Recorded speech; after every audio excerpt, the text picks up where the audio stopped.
Metal Deck de Acesco, el entrepiso que se adapta a todo tipo de estructura en una presentación de Al Oído.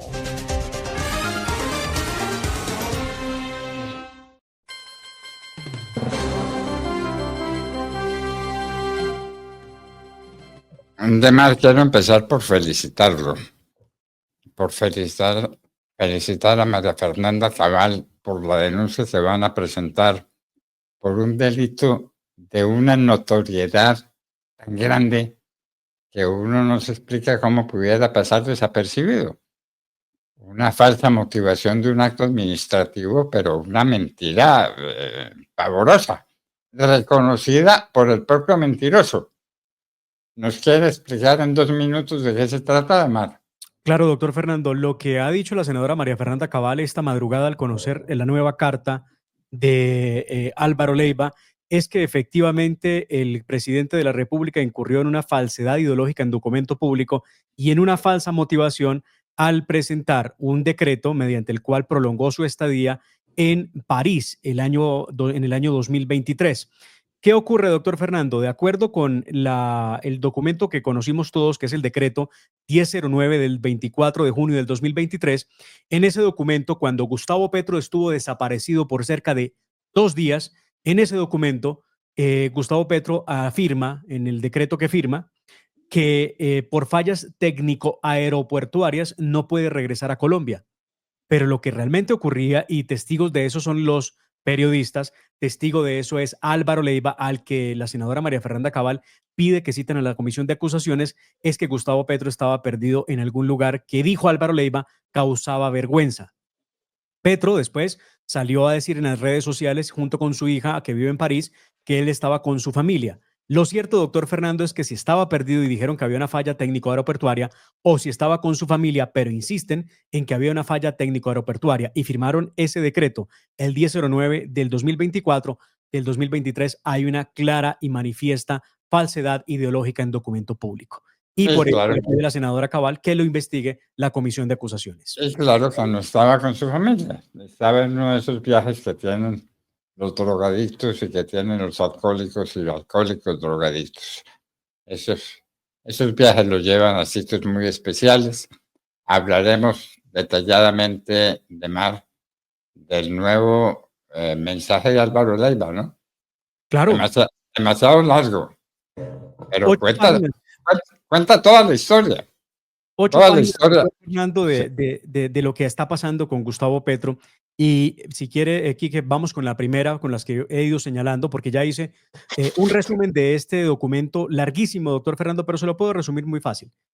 Álvaro Leiva afirma que Petro definitivamente está enfermo y que sufre de una grave adicción y puntualmente habla de la coca como esa adicción. Primer punto. Menciona de la desaparición en París y se reafirma en ella y dice que eso evidenciaba el deterioro gravísimo que sufre el presidente Petro por su adicción. También asegura que la conducta es errática y que esa conducta, esto es lo más complicado, doctor Fernando, que esa conducta de Gustavo Petro es reconocida por la comunidad internacional que ha asistido a ver la situación. Es más, narra cómo cuando ganó la presidencia de la República, en Italia hubo un espectáculo, un espectáculo bochornoso, en el que inclusive tuvo que llegar la policía para atender el asunto y el que estaba involucrado era Gustavo Petro. Asegura que Petro fue inducido a firmar el decreto 1009 del 2024, del que les estaba hablando hace unos minutos, con una falsa motivación, lo que pues constituye, como lo ha dicho la senadora María Fernanda Cabal, en una falsedad ideológica en documento público. Relató incidentes como ese ocurrido en Florencia, Italia, el que le digo donde llegó la policía, doctor Fernando. También incidentes en Davos, Suiza. También incidentes en Berlín, Alemania e en Beijing, China. Mire usted lo que dice Álvaro Leiva. En Alemania lo estaban esperando las autoridades para escucharlo y tener un diálogo con él. Y Gustavo Petro fue a lamentar en Alemania, frente a los alemanes, la caída del muro de Berlín. Dice Álvaro Leiva que eso fue un momento vergonzoso para él como funcionario del gobierno. Pero además, que cuando fueron a China, a la reunión con Xi Jinping, ya le había advertido la embajada de China en Colombia que no era posible que el mandatario colombiano se conversara en la reunión con Xi Jinping sobre el tema del metro de Bogotá. Recuerda usted que él estaba obstinado y dijo que iba a reevaluar el contrato No. y pues resulta que allá llegó a China. Cuando le advirtieron que él no podía hablar de ese tema, se molestó muchísimo, se lo dejó saber a los que lo invitaban. Imagínese usted la vergüenza. Y el anfitrión, pues Xi Jinping, le habla, se refiere a él, le hablan los funcionarios y Gustavo Petro, como si fuera un niño de colegio, se queda callado y no les dice una sola palabra. Le toca a Álvaro Leiva intermediar en la situación porque Petro está molestísimo y no quiere hablarles de nada. Señala que Petro es una tragedia nacional para el Estado colombiano, afirma que ha perdido la autoritas, que es Autoritas. que es la autoridad moral, doctor Fernando, que tiene para conducir un país, Gustavo Petro. Y Bueno, sugiere, pues, Álvaro Leiva, al final de esta carta, doctor Fernando, que se debe iniciar cuanto antes un proceso constitucional para poder evaluar la capacidad y la permanencia de Gustavo Petro frente a la presidencia de la República. muy bien. Pero a todas estas, Petro acusa al aeropuerto El Dorado, es decir, a quienes lo manejan, a quienes lo administran, y que a todos los aeropuertos del país, a todos los aeropuertos y los puertos. Hágame el favor, a casi 3 años de su gobierno, ahora se viene con los aeropuertos porque son un nido de ratas. Eso es lo que dice, más o menos, ¿no? Y de narcotraficantes. Ah, Gravísima la acusación que hace Gustavo Petro. pues peor, yo prefiero que me digan rata, que me digan narcotraficante. Totalmente. Sí, no. Lo segundo es muy grave. A propósito, algo que se me escapó decirle de la carta de Leiva, que es súper importante. Álvaro Leiva dice, doctor Fernando, al final de esa carta, no sé si tenemos ahí el final, Quique, donde advierte él en la carta que enviará copia de ese documento a todas las embajadas acreditadas en Colombia para que conozcan cuál es la situación de Gustavo Petro. Muy bien, La porque última página. usted está hablando de lo que pasó con Petro en la China y lo que pasó en Alemania y lo que pasó en Davos, Suiza, pero y lo que pasa en Colombia todos los días. Petro no llegó. Petro llegó 4 horas tarde. ¿Por qué? Porque está en viaje de coca, Es de, co inocultable. Sí. de coca y de licor y pues de los vicios que vienen consiguientes, Pero usted me ¿no? hablaba del aeropuerto El Dorado. Esto fue lo que ocurrió anoche. Gustavo Petro presentó una locución, empezó violento con la locución, tratando de fascistas y de nazis a la Comisión de Regulación de Comunicaciones, que le ha puesto límite por orden del Consejo de Estado a las alocuciones arbitrarias que pretende Gustavo Petro.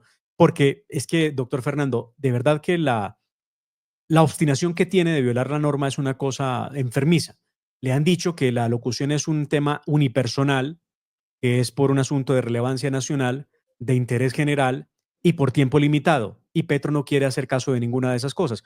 Igual, ayer hizo una locución que recuerdo, doctor Fernando, locuciones en este país las ha habido de 10 minutos, de 5 minutos. No, la de ayer tenía que ser de 1 hora larguita, la locución presidencial. Para ser exactos, 1 hora y 8 minutos duró la locución anoche de Gustavo Petro. Y después de esa locución, que arrancó a las 7:30 de la noche, empezó el Consejo de Ministros solamente por los canales públicos que maneja RTBC y las 73 emisoras. Dice Petro que lo están censurando y esta fue la acusación que lanzó contra los aeropuertos de Colombia. La transferencia de violencia hacia Ecuador es parte de este fenómeno.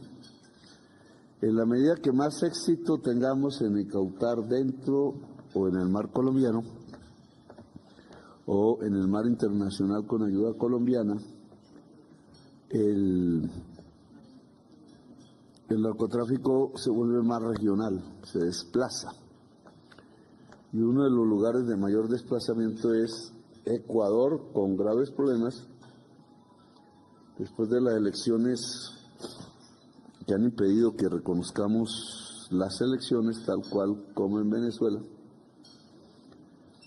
que no significa cerrar relaciones, porque creo que sería absolutamente dañino para Colombia, dadas las circunstancias de la violencia y su internacionalización, que pasa de los lugares más cercanos a Colombia hacia lugares más lejanos. Se han detectado 60 laboratorios de cocaína en Europa. empieza a surgir una tendencia de invernaderos de hoja de coca en Europa, en España, con lo cual el monopolio de la cocaína que llegó a ser de Colombia hace un tiempo se pierde. Eso es buena y no buena noticia, porque Colombia se desnarcotiza, llamémoslo así, pero el problema sigue siendo vigente y quizás más grande que antes. Colombia se desnarcotiza. Bueno, además, con el Fondo Monetario Internacional estamos en problemas. Nosotros dijimos en la entrega pasada lo que significaba el Fondo Monetario Internacional y lo que significan los créditos extraordinarios que un país en problemas puede encontrar en el Fondo Monetario Internacional. Y el presidente Petro le dice vampiro a la presidenta del Fondo Monetario Internacional. ¿Cómo le parece? Doctor Fernando, hubo reunión en la sede del Fondo Monetario Internacional. Asistió el Germán Ávila, el ministro de Hacienda de Gustavo Petro, y varios funcionarios del Ministerio de Hacienda.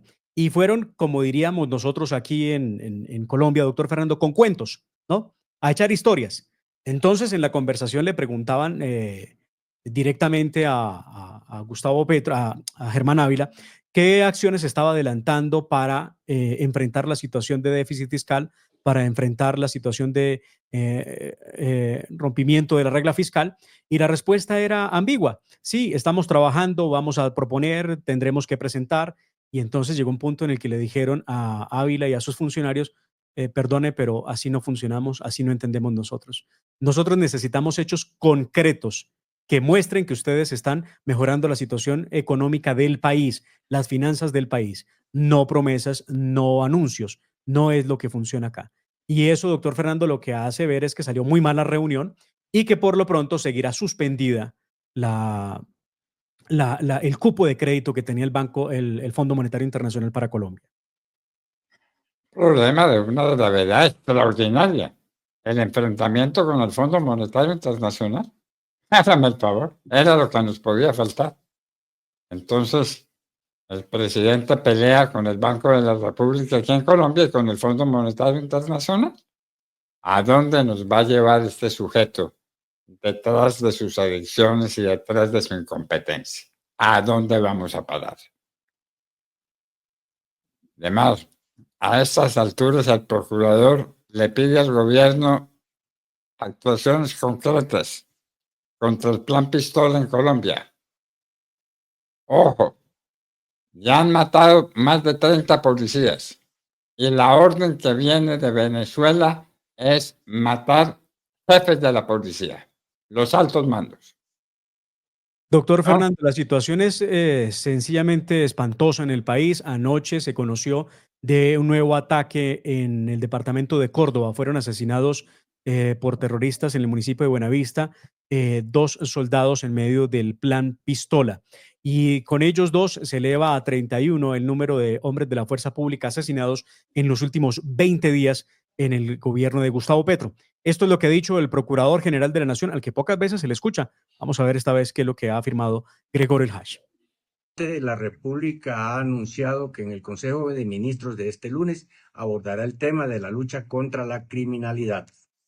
Los asesinatos sistemáticos y selectivos de soldados, policías y civiles que organizaciones terroristas realizan desde hace semanas son miserables actos de barbarie que nos tienen indignados. El secuestro de un niño de solo 11 años es un hecho aberrante. Se necesitan medidas urgentes y eficaces que enfrenten el deterioro sostenido e insoportable del orden público en gran parte del territorio nacional. Se trata de un asunto urgente. A los criminales hay que confrontarlos y derrotarlos. En representación del interés general, invito al señor presidente de la República, doctor Gustavo Petro Urrego, a adoptar y hacer cumplir todas las medidas necesarias para contener de manera inmediata la acción de los criminales. Colombia necesita que nos unamos todos bajo el liderazgo insustituible del presidente de la República para derrotar a los criminales que han burlado la voluntad de paz de los últimos gobiernos. La superación de esta coyuntura compleja exige el respeto por la autonomía y la independencia de todas las ramas del poder público y los organismos de control, bajo el liderazgo del presidente de la República como primera autoridad de la nación y símbolo de la unidad nacional. Bueno, Lo que habló dice. el procurador y dijo algo muy claro. A los delincuentes hay que enfrentarlos y derrotarlos. Y no crear zonas especiales, como las que le acaba de crear en el Catatumbo a los bandidos del Frente 33. Sí. Enfrentarlos y derrotarlos, le dijo el procurador. Se demoró para hablar, pero habló. Pero el procurador, doctor Fernando, no ha ayudado mucho al gobierno con el tema de la paz y se ha comportado de manera muy condescendiente ante estos hechos. Lo cierto es que el Plan Pistola avanza en todo el país. De hecho, el gobernador del departamento de Antioquia le ha solicitado a Gustavo Petro que le permita el acompañamiento militar porque la situación en el departamento de Antioquia por cuenta del Clan del Golfo es desesperante, doctor Fernando. Toda esa zona bajo control del Clan del Golfo, Córdoba también, Chocó también. El ELN, recuerde usted, levantó un paro armado que tenía confinadas a más de 32.000 personas en el departamento del Chocó y lo levantó el día lunes. Las FARC hacen lo propio en el resto del país. El país entregado y Gustavo Petro ayer tratando de hablar del Plan Pistola y mencionando, doctor Fernando, que no, que va muy bien el tema de seguridad en su gobierno. Muy bien. ¿Ah? Y acusando ahora a los aeropuertos y a los puertos y diciéndonos que son un nido de narcotraficantes y de bandidos. ¡Qué maravilla! 3 años después de empezar el gobierno. De mar, a la gente que prepara el bolsillo, especialmente a la gente más pobre, a que es a la que afecta el precio del gas en Colombia. Petro lanzó una campaña directa contra el gas y contra el petróleo. Y vamos a tener que pagar el gas hasta 90% más caro de lo que lo estamos pagando ahora.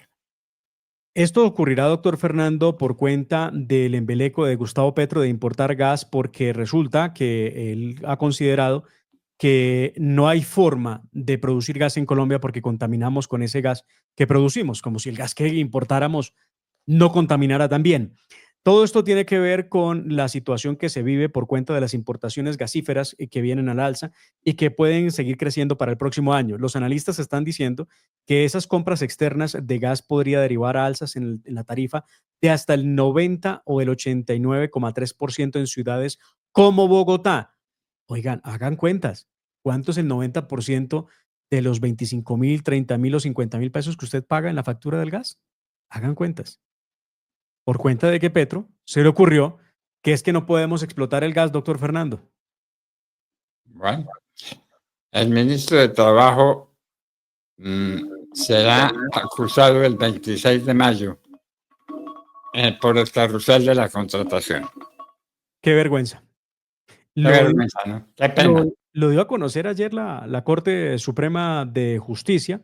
Doctor Fernando, esta es una vergüenza. Gustavo Petro tiene a otro ministro enredado ante la Corte. Recuerde que uno de ellos es Armando Benedetti, pero este es el caso de Antonio Sanguino, acusado por la Corte y tendría los vínculos pues, con el carrusel de la contratación. Para el 2008, doctor Fernando, la época de los hechos, Sanguino era concejal de Bogotá y habría utilizado su posición para nombrar a una mujer cercana a él en el hospital de Usme. Esa es la razón por la cual está siendo llamado a juicio por la Corte Suprema. La sala de primera instancia de la Corte emitió ayer un auto en el que fijaron la audiencia para el próximo 26 de mayo, día en el que el ministro será acusado por la unidad de fiscales de la Corte Suprema. Bueno, y al fin, ¿cómo estuvo la locución de anoche? Porque yo le confieso que yo no la vi. Yo a esta tortura no me sometí. Cuéntame usted. Aquí hay una parte de las más importantes, la forma en cómo Gustavo Petro resolvió arrancar diciendo que lo estaban censurando. Aquí está. Se intenta censurar y acallar la voz del presidente. Se intenta desaparecer al presidente porque en realidad, y lo que está al desnudo hoy, es que el poder no reside ni en el pueblo, como ordena la Constitución, ni en el presidente de la República como mandatario elegido por la mayoría de los colombianos. Es una afrenta contra la democracia, indudablemente, una contradicción en sí mismo de manera fundamental, cuando por cualquier tipo de análisis jurídico se está diciendo que las cosas públicas no son del público. Doctor Fernando, y le habíamos prometido a la audiencia rápidamente el prontuario del terrorista de las FARC, alias Calarcá. Vale. Cuéntanos. Alexander Díaz Mendoza. Le pido aquí que busque una imagen del terrorista para que la gente sepa de quién estamos hablando. Y hablemos del prontuario de alias Calarcá. Alexander Díaz Mendoza, conocido con el alias de Calarcá, guerrillero. El de la revista Semana para El la de la gente. entrevista con la revista Semana. Exacto. Sí, señor. Este es un guerrillero con más de 30 años de trayectoria delincuencial en las FARC. Actualmente se presenta como disidente en un bloque llamado Jorge Suárez Briceño, que tiene el nombre de otro terrorista de las FARC, el famoso Mono Jojoy. En su historial directivo hay delitos de homicidio, concierto para delinquir, narcotráfico, terrorismo, desplazamiento forzado, extorsión, apropiación ilegal de recursos naturales. Ingresó a las FARC cuando tenía 16 años en la Uribe, en el departamento del Meta. Ingresó al Frente 40. Tras la muerte del terrorista Gentil Duarte, se proclamó líder de esa disidencia, pues que sigue siendo las mismas FARC. Y pues ya le dije de los delitos que está acusado: homicidio, concierto para delinquir, narcotráfico. Despacio. Ok. Claro. Homicidio. Homicidio, concierto para delinquir, Sí. narcotráfico. Narcotráfico, claro. ¿Qué más? Terrorismo. Terrorismo. Desplazamiento forzado. Desplazamiento forzado. Extorsión. Extorsión. Y apropiación ilegal de recursos naturales. Bueno, no lo acusan de reclutamiento de niños, ¿no? Sí, tiene reclutamiento. Sí, doctor Fernando, también tiene reclutamiento. No se lo mencioné, fue una falla mía, pero sí. No, Sí. pero revíseme que no me lo mencione. Reclutamiento de niños. ¿Y ese personaje es el personaje del día para la revista Semana? No, tiene toda la razón nuestro amigo del Espía. Hay que defender a Colombia como podamos. Aquí lo hacemos todos los días en la hora de la verdad y lo seguiremos haciendo mientras Dios sea servido, como dice el adagio popular. Y así, queridos amigos, nos despedimos de ustedes esta mañana, cuando estaremos en punto a las 6 de la mañana con ustedes aquí en la hora de la verdad. La familia Ramírez duerme tranquila porque su techo está bien hecho. Bien hecho como las cubiertas Acesco. Por su doble capa protectora, son ultra resistentes a la corrosión y al paso del tiempo. Para que tu techo quede bien hecho, exige calidad Acesco. www.lahoradelaverdad.com.co. Escúchenos desde cualquier parte del mundo a través de nuestra página de internet. Opinión, deportes, cultura y entrevistas. Visítenos y participe. www.lahoradelaverdad.com.co. Pase la voz.